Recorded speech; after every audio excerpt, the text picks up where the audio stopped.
Attention. Do I have everybody's attention now? Before I start this video, I should have done this video a week ago. I was promising on Twitter that I was going to do this video a week ago. The reason I didn't is because with the unfortunate passing of China, the mood of the YWC in general, I didn't want to do anything that would kick up a lot of drama. And especially with the way China was mistreated by WWE, nobody's going to look highly upon me sort of defending the WWE's actions and actually putting some onus on some wrestlers, because the hatred for WWE was sparked by the passing of China, and rightfully so. She was treated like shit. And I want to start off by saying I am not blind. There are a lot of people that are mistreated by the WWE. I'm not blind to that. I know I'm seen as the YWC, WWE apologist. I know that I'm seen as the guy that fabricates good things to say about WWE, even though I'm just enjoying the product. But yeah, they do a lot of shitty things to a lot of shitty people. But what this video is to address a couple of people that genuinely, and I use that term very aptly, genuinely have dug their own graves in the WWE. So, if you choose to continue watching this video, understand that this video is about the Fantastic Five morons of the WWE.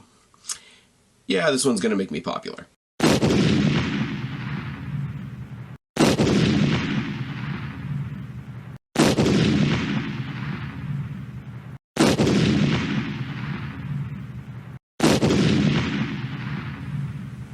What's going on, everybody? It's your buddy, it's your pal Spaz Phoenix, the YWC Reality Check, here with a ramble of sorts. And as I said in the intro, a late video. Those of you that follow me on Twitter know the people that I'm about to talk about, because you know who I think the Fantastic Five morons of the WWE are. There's also going to be two honorable mentions that I'll get to at the end of the video.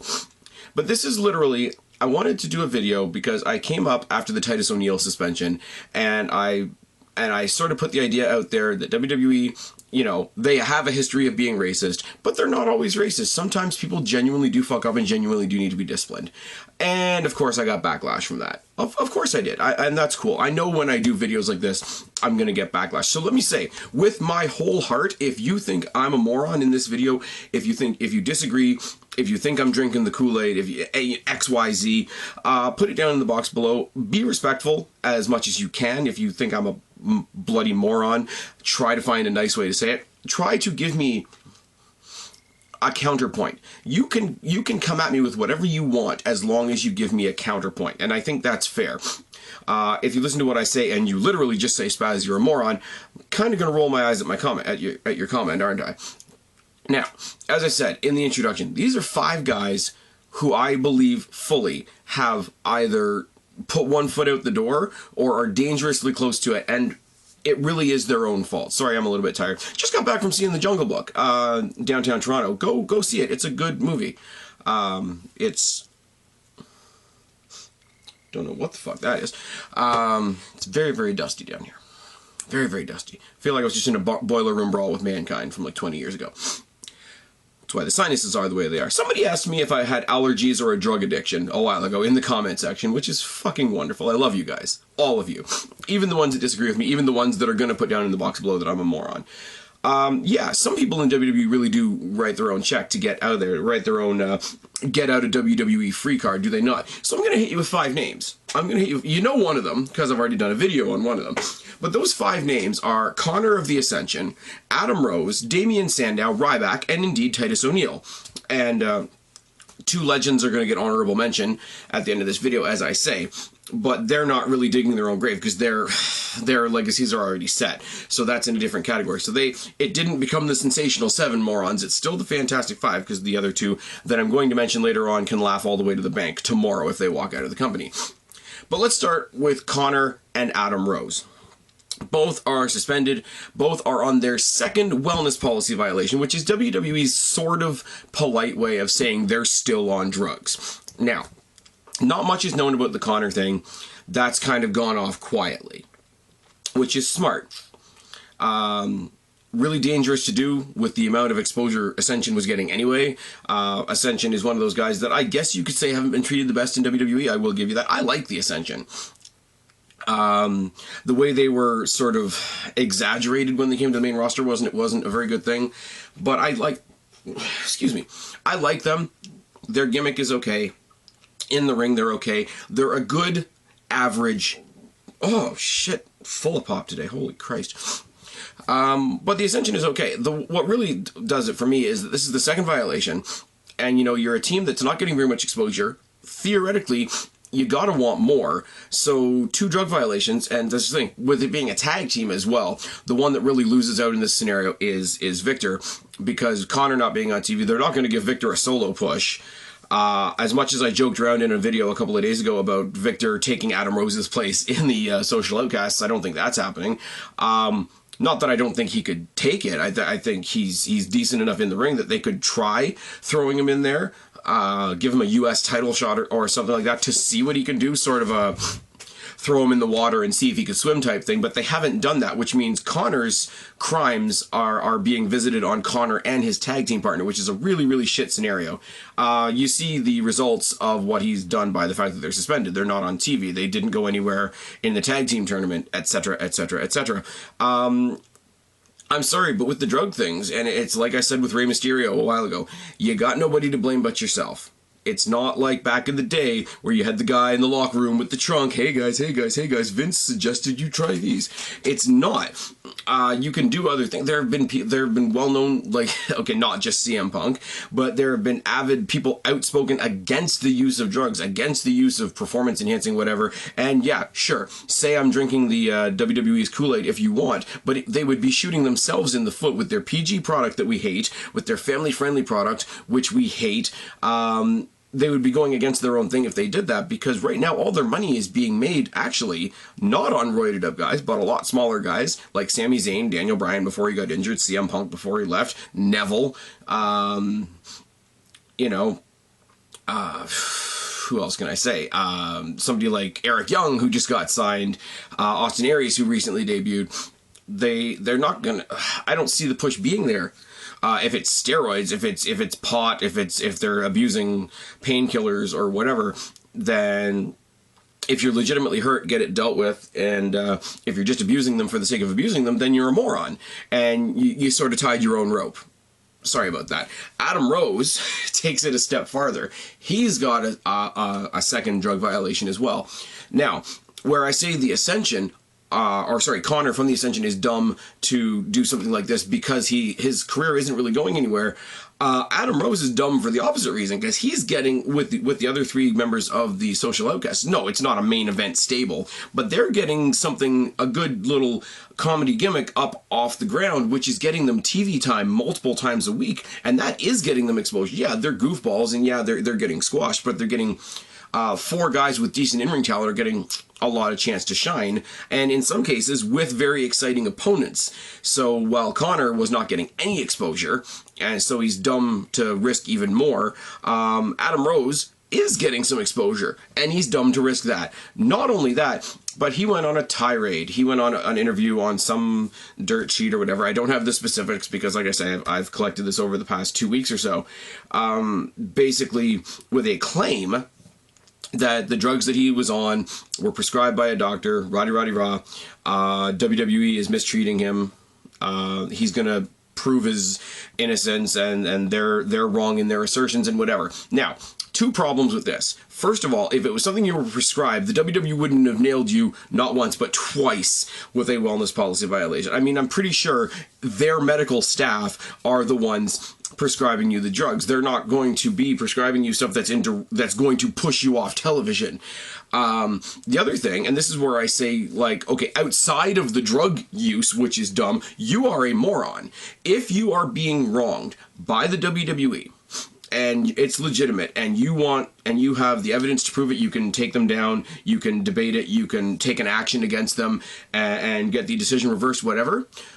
Do that in the legal or administrative structure that you need to. If it's a legal pursuit, pursue it legally. If it's an administrative pursuit, pursue it with your administrative people. Don't smear the WWE on social media thinking that that's going to make your job better. better.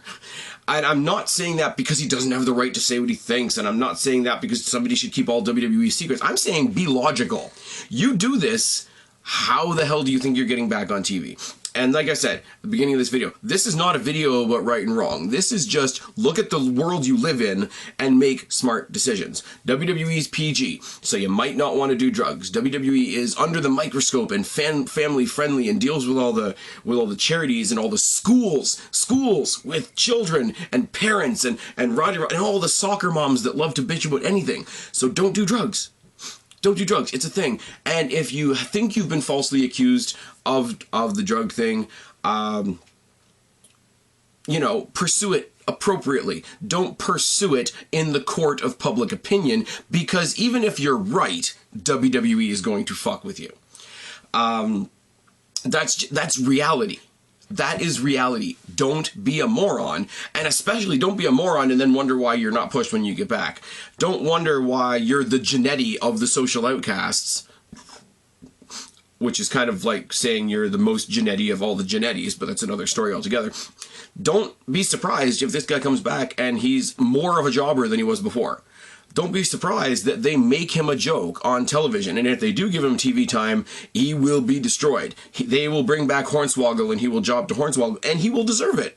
Not only for breaking the company's rules more than once, but also for trying to vindictively make your employer, the guy that gives you a paycheck at the end of the day, look like a moron on social media. Now, if they're wrong, do they deserve it? Yes, but is it smart to do it? Does it make sense to do it? Is it going to work out in your favor at the end of the day to do it? Don't be a moron. The next two. Oh, this is... Again, going back to the social media thing, Damien Sandow is very, very vocal about not being used, not being thing, and he's very quick to respond when the fans talk about him not being. Now, Damien Sandow is entertaining. Damien Sandow is good in the ring. I wish there was more Damien Sandow on television. I agree with that. But the way he's going about it, the way he's rubbing it in, the way he's doing like the whole hashtag I'm missing, hashtag where's Sandow, and all that sort of thing, all you're doing is calling into question, again, the decisions of your employer. Now, I'm not saying that that's a bad thing. I'm not saying he doesn't have the right to do it. I'm saying be realistic. It's not going to get you to the pay window. If you haven't had dinner yet, poking at your parents for a cookie isn't going to get you a cookie. That's the simplest, most least offensive way I can possibly say it. Now, for Sandow to say, and apparently this happened a lot, especially before this week's Raw, which is just why this week's Raw made me laugh. Somebody said, may I beg your indulgence, Mr. Sandow? I really must protest the lack of Sandow on my television screen. I find you quite entertaining. And on more than one occasion, his response to any given fan was, yeah, maybe I'm too entertaining. So now you're taking a shot at the company. Now you're taking a shot at their creative, which we all do, but we're not getting a paycheck from them. That's the difference. You're taking a shot also at the rest of the locker room that you have to share if and when you do get yourself back on television. Again, freedom of speech. Say what you want, but don't be surprised when it bites you in the ass. You're being a moron. Because what he's basically saying in that is, I'm too entertaining and the big bad stars of the WWE are scared of me. There's a big conspiracy, or WWE can't keep the reins on me because I'm that out of control. So now here's the thing. There's a big influx of talent in WWE right now. We got a Sami Zayn. We've got a Kevin Owens, a Dean Ambrose, Seth Rollins when he comes back, Cesaro, The Miz, Shinsuke Nakamura, the Bullet Club, Austin Aries, Eric Young just got signed, Bobby Roode's on the way. I'm hoping that we're getting Velvet Sky. I'm sorry to say, as entertaining and as gifted in the ring as Damien Sandow is, I don't think any of them are scared of Damien Sandow taking their spot. So that was dumb. That's a foot in the mouth. And if it comes back to smack him in the ass, he's got nobody to blame but himself. Go to Raw. Go to Raw, and when I said, you know, Baron Corbin's going to have a squash match. Who's the squash match victim? Oh, it's Damian Sandow. He's going to get squashed. That kind of sucks. But hey, at least we're seeing him on TV. Nope. Doesn't even get a match. Dolph Ziggler comes out, pursues his storyline with Baron Corbin. Damian Sandow gets to stand in the ring like a fucking knob. Okay, you want to bitch about not being on the show? There, you're on the show. Enjoy your 10 seconds and fuck off. You know what? Shitty thing to do to Damian Sandow, but in all reality, in the realistic world that we live in, he has nobody to blame but himself. Which brings me to Ryback. Ryback, I'm pretty sure nobody's going to mind me slamming on Ryback because, you know, Ryback's one of those people it's not cool to be a fan of. I like Ryback. I do. I think as that Wrecking Ball character, and I can't say Wrecking Ball without, you know, thinking about the videos that Connor and I did a year or so ago, where every time I said it, he would start singing Wrecking Ball by what's-her-face, whose name I can't remember, and it's irrelevant. He's fun to watch in the ring. Do I want him in the main event? No. Should he have ever been facing CM Punk for the World Championship? No. Does he have something to offer in the ring? Absolutely. Is he an impressive as fuck specimen in the ring? Absolutely. But again, he's a moron. He's been outspoken about various things. He was so vocal about the CM Punk thing, even after CM Punk left, and I'm pretty sure WWE didn't mind him shitting on CM Punk, considering what CM Punk did to them, but I think him talking so much about CM Punk kept CM Punk in the conversation, which I can't think that WWE sees as a good thing. Maybe, I don't know. They've loosened the reins. There are videos on the network of CM Punk content now, so they've probably loosened the reins a little bit, but that's another story for another day. Goes on, is given a match at WrestleMania. Now, some people are going to say, well, it was on the pre-show. Fuck off. Straight the fuck off. 101 and something thousand people at the AT&T Stadium Center, whatever it was, in Texas, saw you fight for a championship at the biggest WrestleMania ever. It was on the pre-show. Fuck off. It was a 6-hour WrestleMania. The pre-show runs right into the show. There is no difference. And if you ask any real, like, true blue down to the core wrestler, they would rather be on that pre-show match than in the stands or in the back or at home watching from a hospital with, look at how many people were injured. Look at somebody like a Neville who should have been in that ladder match but was injured. I'm pretty sure Neville would have rather been in that match, in that pre-show match at the biggest WrestleMania fucking ever, than at home nursing whatever the fuck he did to his leg, and hopefully he returns soon. But he did an interview recently that's picking up a lot of steam with a lot of dirt sheets, where not only is he slamming the WWE. Now, okay, I do have to back up and say two more things. There were a lot of problems with people getting into the AT&T Stadium. Go back and watch the videos by Connor, Steven, and Matt from In the Rope Show, and they'll tell you about all the ticket problems getting into the stadium. So the stadium wasn't full when this match happened. That much I can understand him having frustration with. That also is a technical glitch on behalf of the stadium that is not to be blamed on WWE, or, as I say once again, the people that are handing you a paycheck. But I do my SmackDown reviews occasionally, not this week because I've been doing some other things. I have said over and over and over again, one of the best things about SmackDown is Mauro Ranallo on commentary. I would have loved to have Mauro Ranallo on commentary for WrestleMania. That didn't happen, but he got to be commentator on all the pre-show matches. Now, I'm pretty sure Mauro Ranallo, who's been in the company a couple of months, getting to commentate the pre-show of WrestleMania in front of 101,000 people is nothing to sneeze at. I'm sure he didn't find that out and go and bitch to Vince, say, I should be on the main card, this is a fucking insult. So Ryback, just take a leaf out of that book. But it is what it is. So Ryback has gone on this interview and not only said that, you know, his match deserved to be on the main card, and he went on a big thing about how he's being mistreated and Kalisto was mistreated and the match was mistreated, the match deserved to be on the card, the WWE doesn't know how to book their title, all that sort of thing. So you're insulting a couple of people, you're dragging in Kalisto, who again is great, who I'm sure doesn't want to be dragged into a drama like this between him and his employer, You're telling WWE something that the fans already say a lot, which is that the WWE doesn't know how to book the US title, which, true or not, is not something you want to be doing on probably one of the most stressful days of the wrestling year. And you're also taking a big chunk of the creative of their biggest show of the year, their hood ornament attraction, and shitting all over it. And you're capping it all off with, well, if things don't change soon, I'm going to go find another universe to work in. Fuck you. Go to TNA, see what happens there. Ride the Titanic into that iceberg. Go work the indies, do whatever. You're never going to see a WWE-sized paycheck. Now, what did he complain about? He complained about fighting for the lowest title on the pre-show of WrestleMania. So what's he doing this month? What's he doing in 2 nights? He's fighting for the lowest title against Kalisto again in the pre-show of a B pay-per-view. And you know what? I'm going to say it once again. He has nobody to blame but himself. Nobody. I like Ryback. If he can keep the stupid shit from falling out of his mouth, I would like to see him get a push. Maybe put him legitimately in the IC picture. Maybe give him a tag team partner. You could do a lot of things with him. Keep him away from the main event scene, obviously.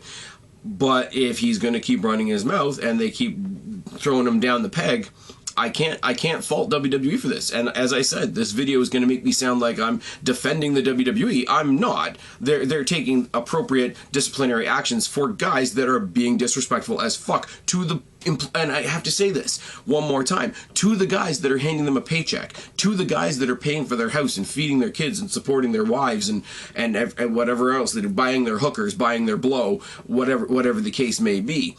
You know, there, at some point, if you're the WWE, you're going to be like, you know, here's your hat, what's your hurry? Don't let the doorknob hit you in the ass on the way out. At some point, you're the biggest game. I'm sorry, I'm not saying WWE should have an ego, but they should have an ego. You're the biggest game in town. People can fit in or fuck off. That is a thing. And if you're going to go run down your employer, don't expect to keep a job. If I go in to my work, to the warehouse that I work in on Monday, fire up the forklift and drive it through my boss's car, I'm not going to have a job.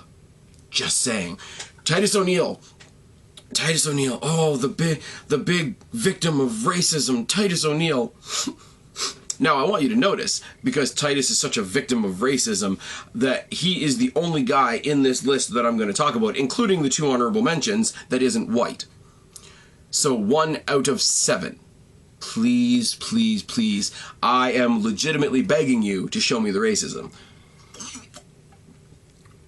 This is the guy who shoved his boss on national television in front of all his coworkers and thought that that was okay. It's not. I don't care if you're purple. It's not. Because he got to play the race card, his punishment was dialed back from 90 days to 60. And so WWE, because they've been bullied by social pressure, social media, and the fan base, and people have thrown this race card in their face, they've said, sure, we'll bring Titus O'Neil back. You're off your suspension, Titus O'Neil. You get to do fucked up, stupid commercials with Natty, and you get to escort our fans around, what the hell's the name of the theme park? Universal Studios. When we do this draw or whatever. You're back, you're working for us, you're getting a paycheck, but you're doing stupid commercials with Natty and you're escorting our fans around Universal Studios while a bigger, better version of you named Apollo Crews is taking your spot, and deservedly so. And he has nobody to blame but himself, and in this case maybe the fans a little bit.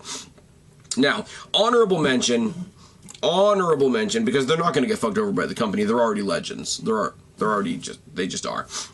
Has got to go to Bret Hart and Ric Flair. Now, this is a funny scenario for me to talk about because they're on opposite sides of one match at Payback. Ric Flair's going to be in Charlotte's corner, obviously, and Bret Hart's going to be in Natalia's corner, obviously. Bret Hart, who is battling successfully against cancer. And in all seriousness, congrats to him. I'm a fan. I was a fan of Bret when he was in the ring. I'm a fan of him now in his fight against cancer. I hope he gets better. I hope the next time he steps onto WWE television, it's to say that he's beat cancer completely. He's 100% healthy. He's getting on with a happy, healthy life. I really do genuinely mean that.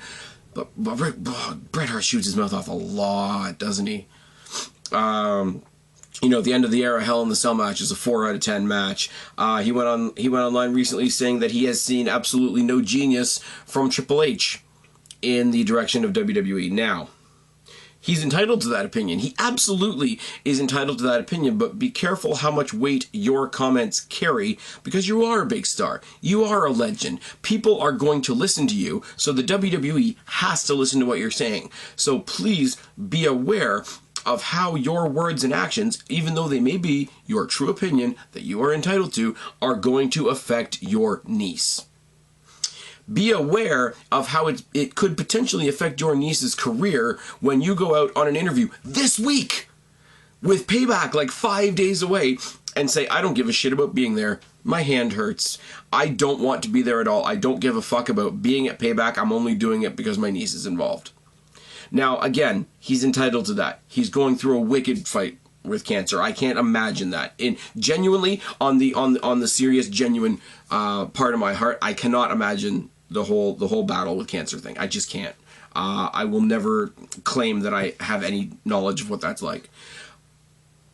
But please be aware of what you're saying and what you're doing, and the effect that it could have on your family. Whereas I said right at the beginning, you know, Connor fucked up and now his partner's paying the price. Bret Hart is being an absolute moron to the masses.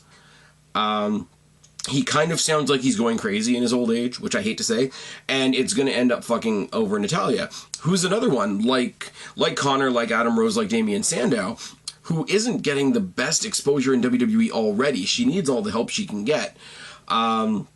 If I was Natalya's niece and I saw that she was finally getting a shot at this brand new revolutionary women's title at a pay-per-view, I would say, I will be there, sign me up, this is what I'm physically capable of, what do you need from me? But he's not doing that, and he's an idiot. Now, on the other side, you've got Ric Flair, who isn't playing wrestler. He is Ric Flair 24/7, who went to the SmackDown tapings for the promo that they did on the Ambrose Asylum gimmick there, and in the middle of his promo got himself all you know, hot and bothered, excited, you know, revved up in the promo, forgot he was in the PG era, and told Natalya that she was crazy, and she's so crazy she needs to kill herself. Now, this brings back the same unpleasant feelings as when Natty dropped the bomb about Ric Flair's dead son. You know, funny how things come around. It brings about those same, you know, should he have said it, should he have not said it, you know, fans can debate moral things all day. But let's be real for a second. You're in the PG product. It probably wasn't scripted. It is uncomfortable, borderline unnerving. Like I said, off script, as I say, not PG. And 10 or 5 fucking days after one of your women's wrestling pioneers just passed away at an early age because of instances that resulted from her having a bit of a breakdown. So telling somebody on live television 5 days later that they should kill themselves because they're crazy. I don't know, with how Ric Flair does some of his stuff, I don't know how his daughter still has the belt on. It shouldn't affect her, but again, we're living in the real world. Be logical what you are doing. Nobody can touch Ric Flair, but they can sure as hell touch Charlotte. Because she's a noob in the general scheme of things. She's a fantastic wrestler, don't get me wrong. But in the general scheme of things, she's a noob. WWE, if they really put their mind to it, could create another Charlotte in the ring. You can't create another Ric Flair's daughter, but you can create another Charlotte. And Bret Hart needs to keep in mind that WWE can create another Natty. They can push Becky. They've got options. Oh my God, the options right now.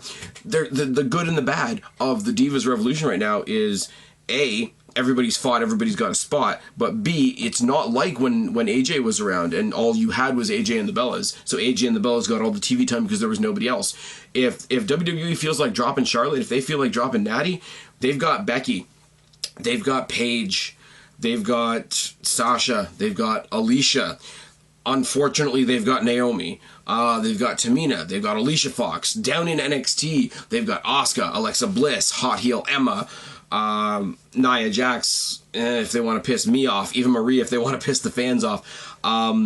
Nobody's spot is guaranteed, especially these newer stars, and for their legendary father/uncles to be potentially flushing their careers down the toilet for them is fucking moronic. So they're going to hurt their predecessors, or sorry, their descendants, with what they're doing. The other 5, Connor, Adam Rose, Sandow, Ryback, and Titus O'Neil, are digging their own graves, all on their own, and I don't have sympathy.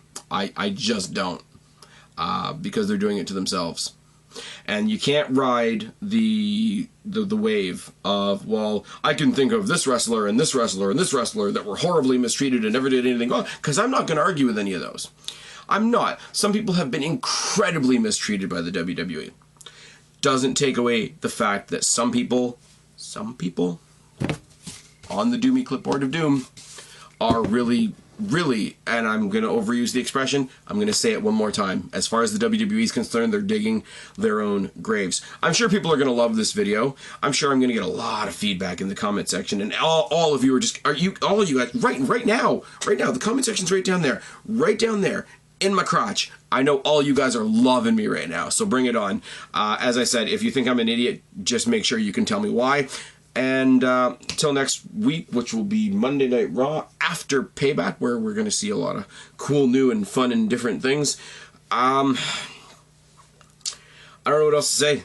They're morons. It is what it is. I don't want to laugh about it, but sometimes as a fan, you have to do that. I've been Spaz, your YWC Reality Check. Subscribe up there. Talk down there. Start a conversation. Keep all these conversations going. I'm sure you will. Don't be a stranger. I'll talk to each and every last one of you later, but for right now, I'm tagging out. Bye, guys.